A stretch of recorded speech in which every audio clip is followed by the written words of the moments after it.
दोस्तों आज का जो प्ले है ये बहुत ही मज़ेदार और बहुत ही इंटरेस्टिंग होने वाला है। इसका नाम है ज्यू ऑफ माल्टा। इसको क्रिस्टोफर मार्लो ने लिखा था और क्रिस्टोफर मार्लो को किट मार्लो भी कहा जाता है।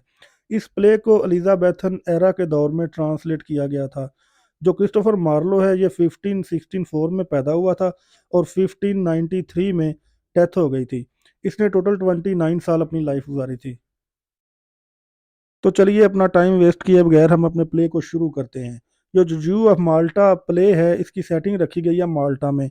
तो ये जो प्ले है ये स्टार्ट होता है एक टापू से, एक आइसलैंड से, जो मिड टेरियन सी पे वाक़या है, माल्टा के नाम से। तो तुर्की सुल्तान का बेटा कैलीमेथ वो माल्टा आता है अपने टैक्स की वसूली के लिए। यानी ये इस टापू यानी माल्टा के लोगों से टैक्स वसूल किया करते थे और 10 साल से जो माल्टा वाले हैं वो टैक्स नहीं दे रहे थे, यानी वो टैक्स को इग्नोर कर रहे थे। तो माल्टा को जो गवर्नर होता है ना उसका नाम होता है फर्नीज।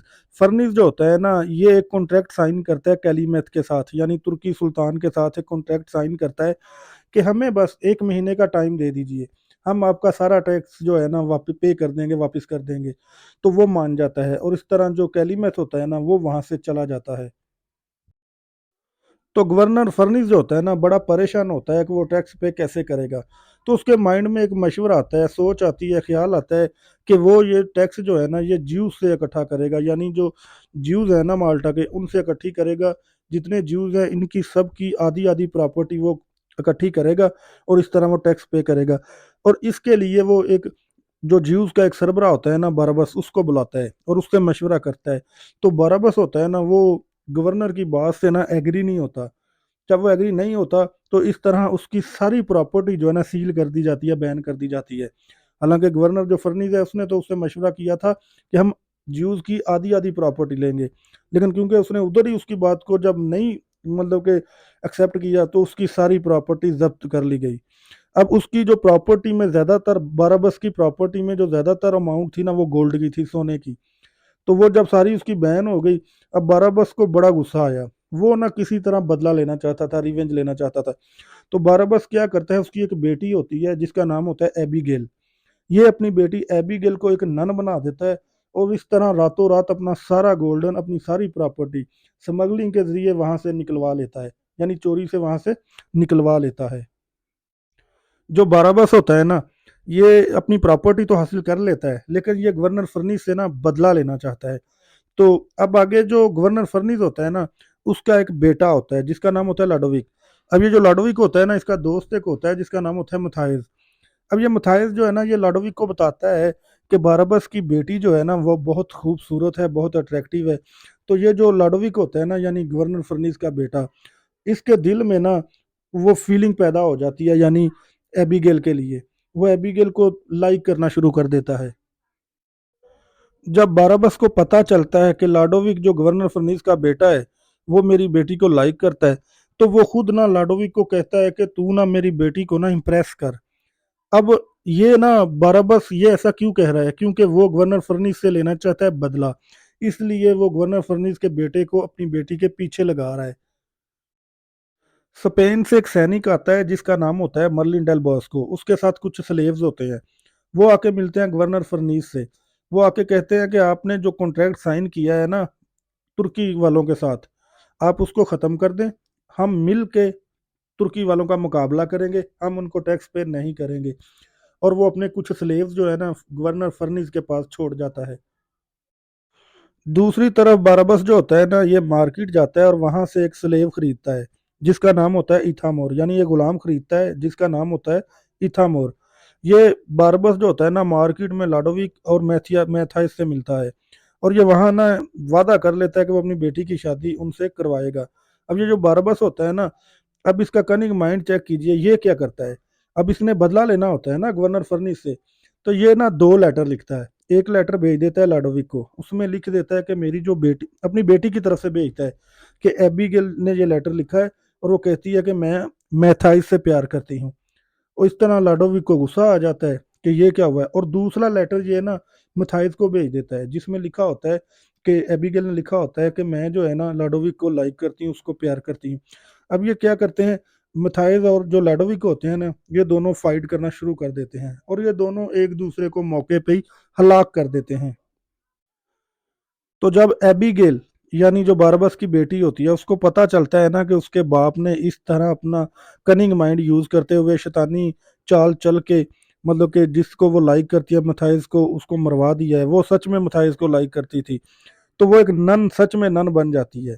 अब बारबस को पता चलता है कि अब उसकी बेटी नन बन चुकी है, तो वो तो उसको सारा राज खोल देगी, उसके उसने जो जो जुर्म किए हुए हैं, जो जो क्राइम किए हुए हैं।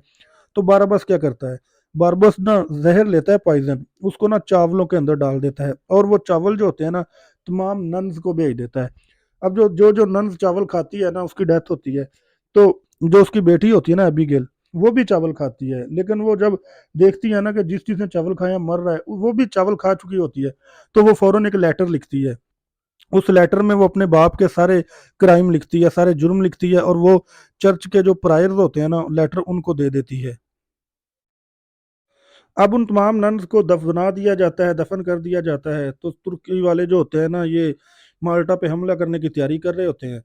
तो इसी दौरान जब एबिगेल ने एबिगेल जो लेटर दे देती है प्रायर्स को, तो दो पादरी जो होते हैं ना वो बरबस के पास आते हैं और उसे कहते हैं कि इस तरह तुम्हारी बेटी ने हमें लेटर दिया है, जिसके अंदर उसने तुम्हारे तमाम जुर्म और क्राइम जो है ना लिखे हुए हैं।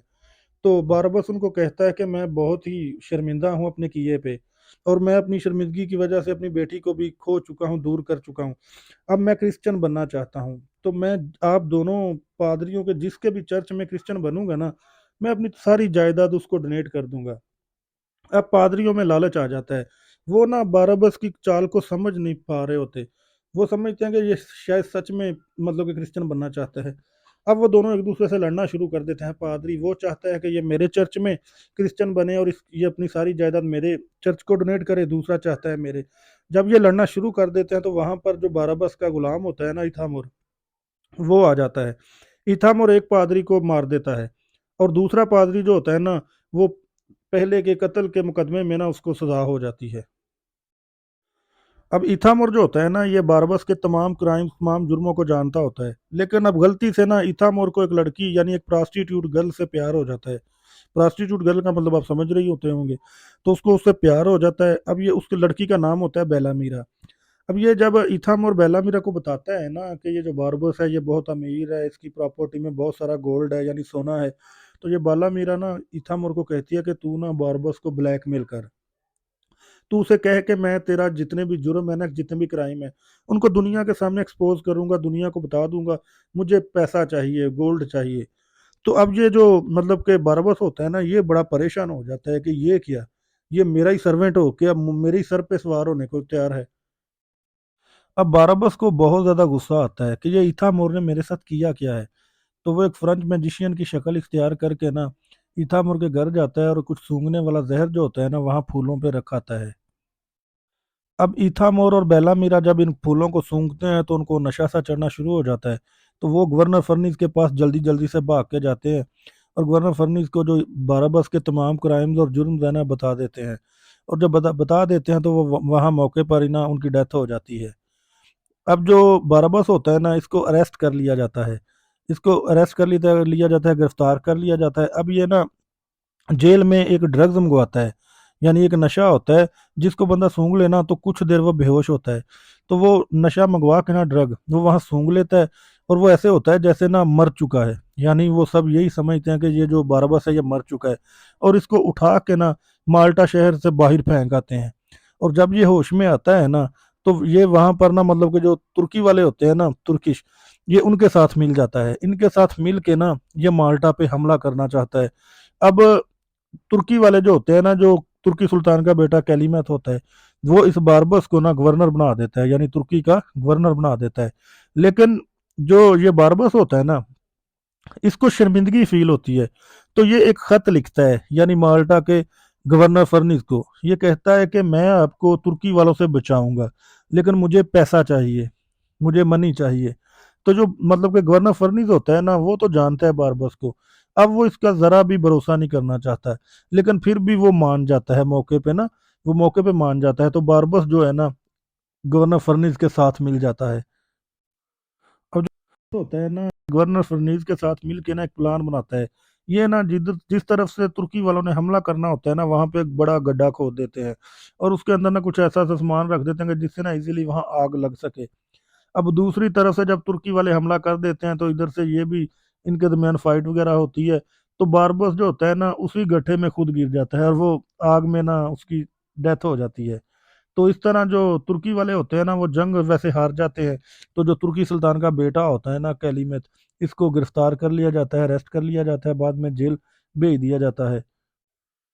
तो इस तरह जो गवर्नर फर्नीज होता है ना माल्टा का, तो वो अपनी पब्लिक से ना वादा कर लेता है कि जब तक जो हालात है ना नॉर्मल नहीं ना होते तो इंशाल्लाह आपकी सिक्योरिटी जो है ना बिल्कुल मेरे ज़िम्मे है, आप सेफ हैं, आपको घबराने या परेशान होने की ज़रूरत नहीं है। और इसके साथ ही ये प्ले ख़त्म हो जाता है, जो तुर्की वाले होते हैं ना वो जंग हार जाते हैं।